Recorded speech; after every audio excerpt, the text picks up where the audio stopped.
Imam još jednog sjajnog gosta danas koji se čak ni u ovom periodu ne smiruje, reklo bi se. Vrlo je produktivan, radi ono što najbolje ume, a zaista verujte da ume. On je džez bubnjar, kompozitor, aranžer, živi u Beču, trenutno je tamo. Vladimir Kostadinović, zdravo, nismo se videli neko vreme, drago mi je da te vidim ponovo. Ćao Ivana, pozdrav tebi i svim u studiju kao i gostima. Hvala. Kaži ti meni kako je kod vas u Beču, nekako kod nas sporadično stižu informacije, uvek se priča o onome što je najgore.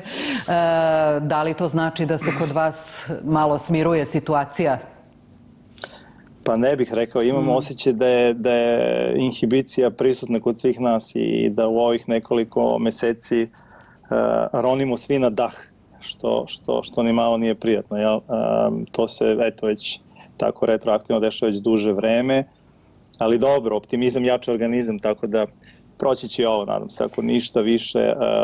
Sada imamo vremena na pretek da razmišljamo, analiziramo šta smo sve uradili svih ovih godina unazad i kako smo zapravo i dozvolili da nam se sve ovo desi. Tako da mislim da je došlo neko vreme samospoznaje, jel? Treba iskoristiti možda ove trenutke i raditi neke stvari koje usled nedostatka slobodnog vremena nismo mogli, a to je da provodimo vreme sa svojom porodicom, brinemo o svojim bližnjima, čitamo i budemo možda i u kontaktu, ne možda, nego sigurno u kontaktu sa prirodom što više to moguće. I spitala si, malo pre si napomenula da muzičari uglavnom stalno rade, mislim kod mene nekako polovično trenutno, sada se isto trudim da što više, da se naspavam posle svih onih turneja i putovanja i da nekako i preskočim celu tu medijsku hipnozu o koroni i covidu. A je li kod vas ta medijska hipnoza isto kao i kod nas? Kod nas se samo o tome praktično priča i mnogi smatraju da to nije dobro. Da, pa ja ne pratim toliko medije, uglavnom čujem priče svojih komšija i prijatelja. Mislim da je i ovde dosta alarmantna situacija. Austrijanci su naravno zabrinuti najviše zbog svog zimskog turizma, pošto tu im je otprilike više od 50% zarade godišnje. A sa druge strane, dosta su disciplinovani. Skoro mi je komšija juče baš rekao, kaže da ponovo su organizovali to neko besplatno testiranje i onda prave neku statistiku koliko ljudi je zaraženo, kako mogu da im pomognu. Naravno, još uvijek imate online, dosta je hrane koja isto funkcioniše i ljudi dosta poštuju, znači svi nose maske i sve već kako to ide. Ipak je to austrijska disciplina, ali tu smo danas da pričamo o tebi, ti kažeš radiš polovično, naravno da to jeste polovično za tvoj uobičajeni ritam, međutim eto i u ovom teškom vremenu ti si uspeo da odeš i na jedno divno putovanje sa svojim kolegama internacionalnim. Bili ste u Milanu, ima mesec dana, je li tako? Da, to je turneja je bila planirana od polovine oktobra do početka novembra, s tim što naravno više od pola turneje za nekih 5-6 koncerata je otkazano. Trebali smo da imamo nekih 11, mislim svaki dan po Evropi. I onda smo svirali u Blue Note Milanu, u Rimu i jedan koncert u Porgy and Bessu u Beču i poslednja svirka je bila u Švajcarskoj Rheinfeldenu, prelepom džez klubu Q4, gde sam ja isto pre par godina svirao sa Duškom Gojkovićem. I da, po meni nekako svaka turneja, bila ona mala ili velika, je nešto najlepše što muzičaru može da se dogodi i iskustva su zaista jedinstvena. A ono što mi je drago je da u posljednjih 15 godina isključivo sviram sa ljudima sa kojim volim da sviram i koji razmišljaju u istom pravcu kao i ja. Dakle, ta neka interakcija, spontanost i disciplina koji su ključni elementi u svemu ovome što radimo, pomažu nam da dok sviramo i da dišemo kao jedan. Ovom prilikom svirao sam sa Jakom Kopačem, to je moj dugogodišnji prijatelj, znamo se od 2000-te, upoznali smo se u Gracu na studijama, znači praktično 20 godina, dođe mi kao brat. Zatim Danny Griset, pijanista koji je takođe bio u Beogradu, bili smo gosti radio televizije Srbija Big Banda na Kolarcu i njega isto znam nekih 12-13 godina i basist Amin Salim koji je svirao u Roy Hargu kvintetu više od 10 godina dok je Roy još bio živ. Tako da su to neki ljudi, kažem, koji vole istu muziku i super smo se proveli tih par nekih dana, ali opet sa druge strane bilo nekako i gorko i slatko iskustvo, jer osetiš to u vazduhu da su ljudi malo i uplašeni i skeptični. Primjer, u Rheinfeldenu na samih kilometar i po deli most Švajcarsko i Nemačko, tako da uglavnom u tom klubu dolazi i Nemci, a to veče je zapravo bio lockdown u Nemačkoj i nisi mogli da dođe na koncert, pa je sala bila poluprazna. Ali dobro, ovi ljudi koji su bili uživali su kao i mi. Da, ali baš ste imali sreće eto da se i nešto lepo desi u ovoj zaista groznoj godini. Ti si tokom ovog prethodnog perioda nešto radio, ali tako i sa Vasilom Hadžimanovim? Da, pa otprilike pre nekih mesec, tako nešto, par nedelja, mesec dana, ideja za taj spontan virtualni session nastala je inspiracijom, slušajući i svirajući svih ovih godina nazad muziku jednog od gurua, slobodno mogu da kažem, pionira afrobita. Naravno govorimo o Tony Allenu koji nas je nedavno i napustio i hvala mu za svu muziku. I dugogodišnji bubnjaru, zapravo legendarnog multi-instrumentaliste, poreklom iz Nigerije, za koga pretpostavljam da mnogi znaju, ali za one koji ne znaju kome reč, u pitanju je Fela Kuti, takođe čovjek koji je ostavio iza sebe veliki muzički trag i koji je čitav svoj život posvetio tradicionalnom takozvanom Yoruba afrobitu sa mešavinom funka i jazz. Sad, u celoj toj priči moj veoma dobar prijatelj i gitarista, a tvoj prezimenjak Aleksandar Zarić, koji kao ja živi i radi u Beču, na samom početku izolacije snimio je sam na gitari u kućnom izdanju nekoliko kratkih video snimaka koje je svakodnevno izbacivao na svojoj Facebook stranici, gde sam čuo jednu numeru od Afro Messengers i Tonija koja se zove Love is a Natural Thing ili ti u prevodu Ljubav je prirodna stvar. I bio veoma inspirisan tim groovom i odmah nakon par dana nasnimio sam bubanj preko Ackove gitare. Inače Acko svira isto u bendu 16823, verovatno ljudi u Srbiji znaju za taj rock band, odličan band. Da bi nam umeđu vremenu sinula ideja da možda aktiviramo i pijanistu, to jest u ovom slučaju klavijaturistu koji se po svom muzičkom senzibilitetu i da kažem open mind razmišljenju savršeno uklopio u cijelu ovu priču i dodao svojih par funky nota. U pitanju je jedan sjajan umetnik sa naših prostora i pre svega ortak, Vasil Hadžimanov. Evo, ovom prilikom pozdravim Vasila i Acka.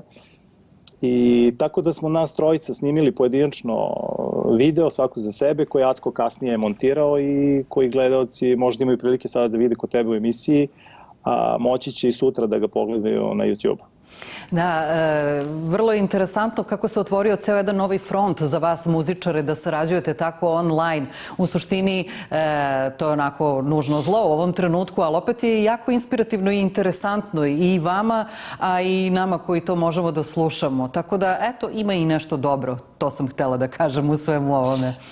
Da, slažem se u svemu ovome što se dešava. Naravno, ne sve kolege, neke su možda malo izgubile taj kreativni duh za stvaranjem, što u potpunosti razumem. Ja se nekako trudim da balansiram i s obzirom da smo na svim poljima umetnosti hendikepirani u smislu da ne sviramo koncerte, ne idemo u pozorište, ne posećujemo izložbe i tako dalje, onda to neki od nas, ne svi, nadoknađujemo na taj neki drugačiji način u smislu komunikacije sa tim socijalnim mrežama, Instagram, Facebook, pa onda s vremena na vreme postavimo neka svoja videa sa pređašnjih koncerata ili eto to neko mini kućno izdanje u saradnji sa drugim kolegama i taj neki virtualni session, da kažem. Sad, juče sam baš slušao jednog američkog muzičara koji je pričao na tu temu i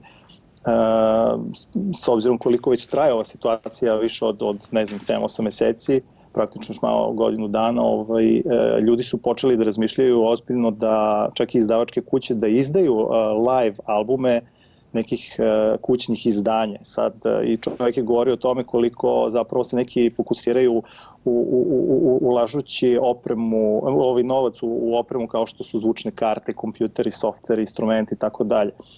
Dokle će to sve stići, nemam pojma, ali ja se samo nadam, ja sam opet neka 80-godišnja generacija koja je bila u tranzitu, znači on je old school i već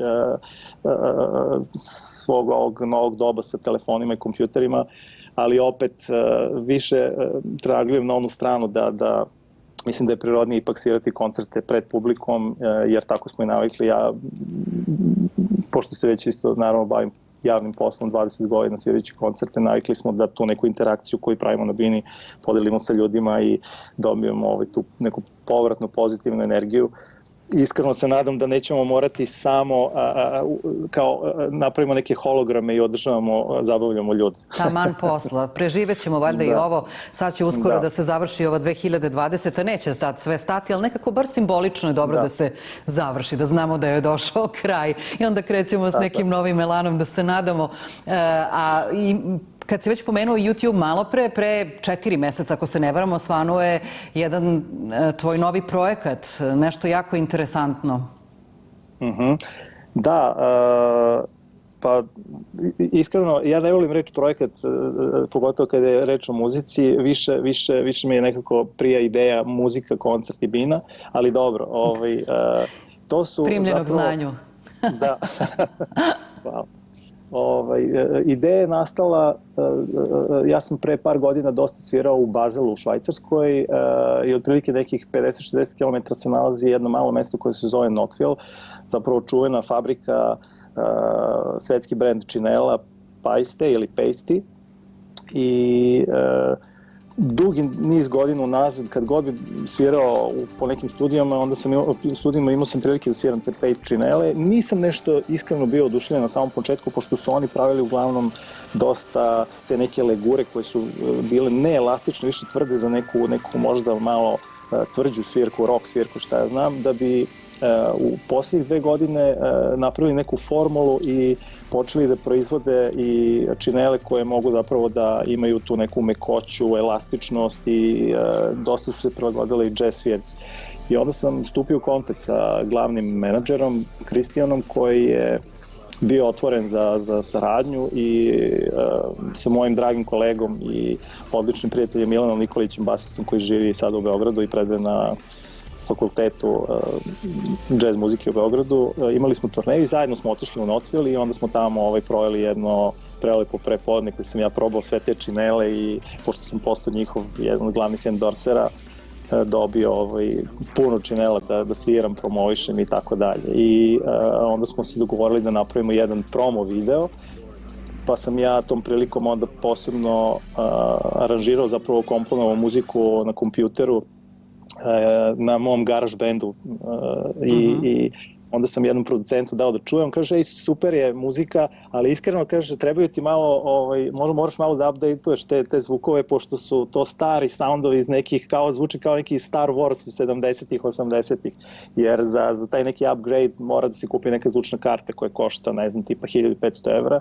On mi je izašao u susret i onda mi je updateovao sve te soundove, naravno aranžman je ostao isti i bio je stvarno izazov da čovjek, eto, i znači bez ljudi, sam sa bubnjem preko slušalica, da se jednostavno svira sa mašinom, zato što naravno mi imamo taj neki ljudski time u sebi i onda sve te neke, da kažem, laid backove koje sam svirao, poigravao sam se sa ritmom i sa samim pulsom, nije bilo ni malo sve jedno, jer kompjuter jednostavno ide napred, tako da moraš stvarno da slušaš i da pratiš da bi ponovo došao sa njim na isti track, na isti kolosek. Da, koliko interesantnih stvari, rekao si, eto, radiš ono kao polovično, ali stiče se utisak da ipak si iskoristio na najbolji mogući način ovih proteklih 8-9 meseci.